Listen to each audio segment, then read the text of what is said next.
où la chose est codifiée par la loi, est considéré comme court tout film ne dépassant pas 59 minutes. En Amérique, le seuil à ne pas dépasser pour rester dans le court est de 45 minutes. Cependant, tous les films dont la durée dépasse 30 minutes sont appelés des moyens métrages. Et ces moyens métrages ont des difficultés à être acceptés dans les festivals qui sont réservés aux courts métrages. Un court métrage est un film d'une durée plus courte que la durée classique des films commerciaux. Cependant, on y retrouve les mêmes caractéristiques qu'un long métrage. C'est comme en littérature, entre une nouvelle et un roman, la différence réside uniquement dans le volume.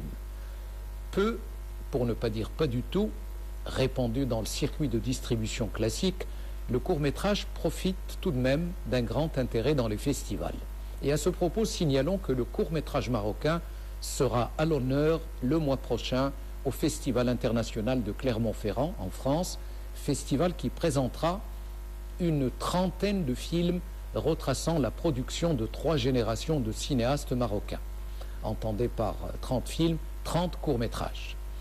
Avec le développement de la technologie, notamment dans le domaine du numérique, des très courts-métrages ont vu le jour avec une durée ne dépassant pas 3 minutes. Ces très courts-métrages ont aussi leurs nombreux festivals. Le court-métrage le plus court dans l'histoire du 7e art est sorti aux États-Unis en 2005. Il dure 7 secondes. Vous avez bien entendu, 7 secondes. En face, le film le plus long est sorti en Chine entre 1928 et 1930. Il dure plus de 26 heures.